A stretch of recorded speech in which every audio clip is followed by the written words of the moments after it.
Bonjour, je suis Balkis Bader, je suis formatrice au sein d'EDI Formation. Je suis spécialisée dans l'accompagnement des personnes présentant un trouble du spectre de l'autisme. Nous allons voir aujourd'hui comment aménager un environnement adapté par la structuration du temps. La notion du temps qui passe est souvent difficile à comprendre pour une personne avec autisme. C'est souvent une source de stress. C'est dans combien de temps 10 minutes? Est-ce que je vais sortir aujourd'hui? Je ne peux pas jouer aux jeux vidéo maintenant, mais est-ce que je pourrais à nouveau jouer plus tard? Pour certaines personnes autistes, 10 minutes peuvent sembler être 1 heure, ou au contraire, 1 heure peuvent sembler être une seule minute. C'est pourquoi visualiser le temps permet de mieux l'appréhender. Nous allons donc voir ensemble comment structurer le temps pour une personne autiste qui sait apparier et pour une personne autiste qui ne sait pas apparier. Apparier, ça veut dire savoir faire une paire, savoir faire le même. Si on prend par exemple ces deux objets, savoir les apparier, c'est savoir reconnaître que celui-ci est identique à celui-ci et les mettre ensemble. Pour la personne autiste qui sait apparier, la mise en place d'un emploi du temps visuel, qu'on appelle aussi horaire, va permettre à la personne plusieurs choses. De comprendre ce qu'elle va faire, d'anticiper les événements de sa journée, de visualiser, comprendre le temps qui passe dans cette journée, de repérer le moment de son activité préférée et donc éventuellement d'attendre jusque-là, et de développer enfin l'autonomie individuelle, puisque l'emploi du temps va dire où aller, et il faut donc savoir y aller seul. L'emploi du temps, comme un agenda, va rythmer la journée en donnant une indication de lieu. Par exemple, si vous inscrivez courses sur votre agenda, cela vous dit qu'il est temps d'aller au marché, mais ça ne vous donne pas la liste de courses. L'emploi du temps visuel va remplir la même fonction, c'est-à-dire qu'il va vous donner l'indication de lieu, mais pas le déroulé de l'activité. Le déroulé de l'activité est plutôt assuré par ce qu'on appelle le système de travail et d'activité, ce qui correspondrait donc à votre liste de courses. Il faut donc être assez vigilant à ne pas donner plus d'informations que nécessaire au sein de l'emploi du temps visuel ou horaire. Comment mettre en place l'emploi du temps visuel ou horaire? Il y a pour cela plusieurs étapes. La première est d'évaluer et d'intégrer les centres d'intérêt de la personne dans la confection de l'emploi du temps.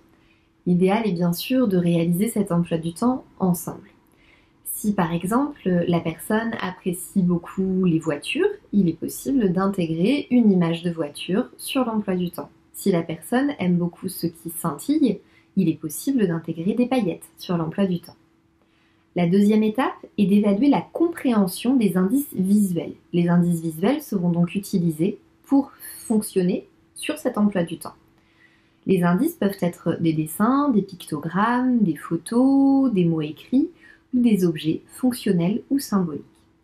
L'objet fonctionnel est l'objet qui est concrètement utilisé pour une activité. Par exemple, une assiette pour le repas. L'objet symbolique va représenter ce moment. Par exemple une assiette miniature. La troisième étape est d'évaluer la compréhension du temps qui passe pour définir s'il est possible de faire un emploi du temps indiquant les activités à la journée, à la demi-journée, par 3 activités ou encore une par une. La quatrième étape est de définir comment orienter l'emploi du temps. C'est bien sûr à définir avec la personne, mais en cas de doute, il est conseillé de positionner l'emploi du temps de façon verticale du haut vers le bas si l'âge développemental est en dessous de 6 ans.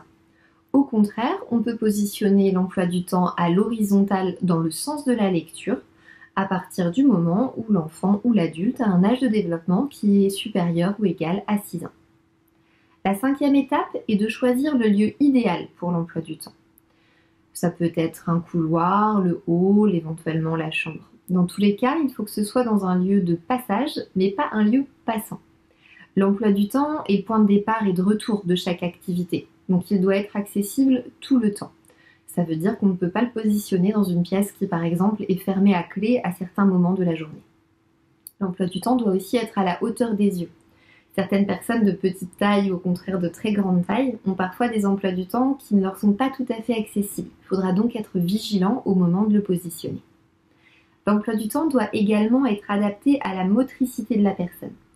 Si la personne a des difficultés de motricité fine, de préhension fine, il est préférable d'utiliser des supports un peu épais, notamment pour les images, photos, pictogrammes. Ça peut être sur une planche de bois ou encore sur un petit morceau de plastique découpé et ensuite sur lequel on vient le coller. La 6e étape est d'installer le double des symboles choisis, donc qui sont dans l'emploi du temps, à l'entrée des lieux où la personne doit se rendre. Si par exemple, vous utilisez ce symbole pour la salle de bain, il faut qu'à l'entrée de la salle de bain, il y ait le double de ce symbole pour que la personne puisse donc associer. La 7e étape est d'installer une boîte, un sac ou un autre contenant qui va permettre de déposer le signal de l'emploi du temps pour que la personne ne reste pas avec ce signal ne sachant pas quoi en faire au moment où elle arrive. La 8e étape va être d'apprendre à faire toujours la même chose.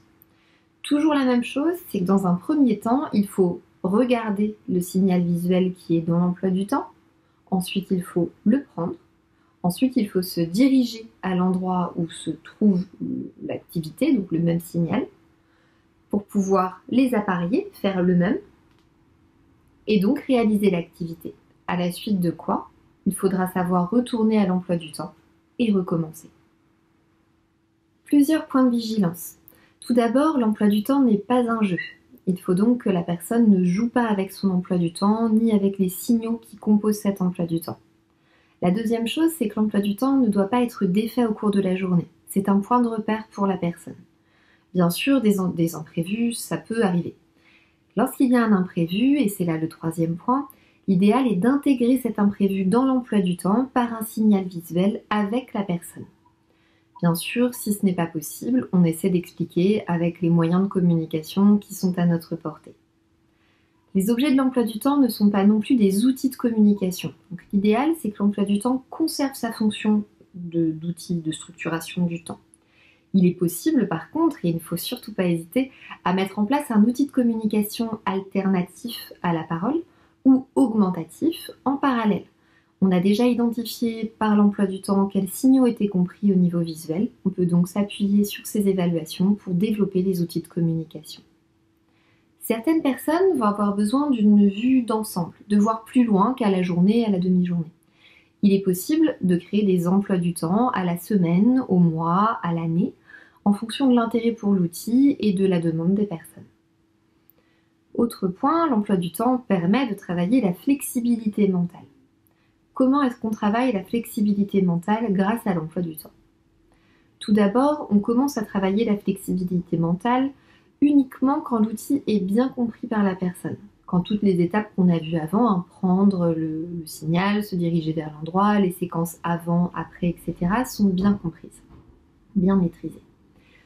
On peut changer l'ordre des activités habituelles de temps en temps. Si par exemple le mardi c'est toujours pâte à modeler, puis puzzle, puis piscine, il est possible d'intervertir entre pâte à modeler, puzzle ou piscine, pâte à modeler, de façon à créer de la nouveauté de façon prévue. Il est aussi possible d'intégrer un carton blanc dans l'emploi du temps ou encore une carte surprise avec un point d'interrogation pour créer de l'imprévu prévu, là aussi. Cette carte surprise ou ce carton blanc, l'idéal, c'est que ça représente une activité qui ne soit ni trop appréciée, ni détestée non plus, en tout cas au début, pour apprendre à gérer ces imprévus, ces nouveautés. L'emploi du temps peut connaître certaines évolutions avec le temps. Avec le développement de nouvelles compétences, on peut tout d'abord changer d'indice visuel grâce à des évaluations. Si la personne ne savait pas lire au début de son emploi du temps, la première mise en place, il est possible qu'avec le temps, elle ait appris certains mots par exemple. Il est donc possible de faire évoluer l'emploi du temps en ce sens. On peut également augmenter la longueur de l'emploi du temps. Là où l'emploi du temps contenait seulement les activités à la demi-journée, si on voit que le niveau développemental et les compétences sont évoluées, il est possible de créer un emploi du temps à la journée. On peut également le rendre mobile. Un emploi du temps au début est fixe, mais on peut avec le temps proposer qu'il soit sur une tablette, sur un téléphone, sur un support papier, sur un support divers d'ailleurs qu'on peut tout à fait imaginer. Soyons créatifs. Comme on l'a vu, savoir mettre les objets par paire permet la mise en place d'un emploi du temps par objet. Mais même si la personne ne sait pas apparier, il est possible de lui permettre de se repérer dans le temps grâce à des objets. Les objets symbolisent l'activité qui va se produire immédiatement. Ils sont donc donnés juste avant le début d'activité, juste avant le départ pour cette activité. Par exemple, l'assiette peut symboliser l'heure du repas. Un accessoire de piscine comme un anneau de natation ou encore un maillot de bain va symboliser l'activité piscine. Un morceau de bois peut signifier l'activité marcher en forêt. Ou encore un coquillage qui va symboliser marcher sur la plage. Si vous souhaitez mettre en place un emploi du temps par objet, l'idéal est d'éviter de vous servir concrètement des objets de l'emploi du temps dans l'activité qui va être réalisée. Si on prend l'exemple d'une balade sur la plage, dans un premier temps, vous pouvez donner le coquillage qui va signifier que là on sort de la maison pour se rendre à la plage. Donc la personne peut garder avec elle son coquillage jusqu'à l'arrivée à la plage.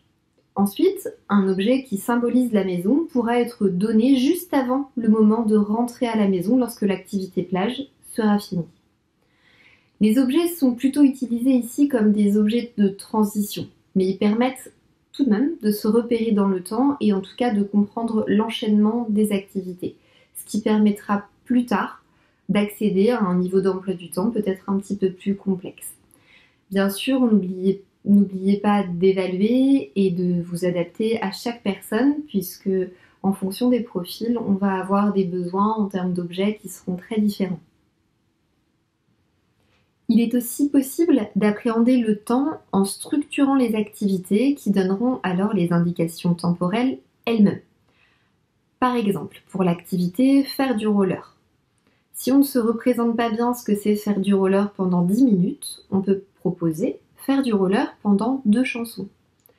On peut proposer également de faire 3 puzzles de 4 pièces, ce qui correspond à faire les activités contenues dans 3 bacs dans lesquels sont les puzzles. On peut également proposer des tâches domestiques, comme faire la vaisselle.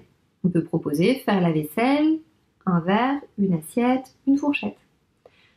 La notion de quand c'est fini, il n'y en a plus, quand il n'y en a plus, c'est fini, permet en fait à l'activité de se structurer par elle-même et donc de visualiser ce temps qui passe.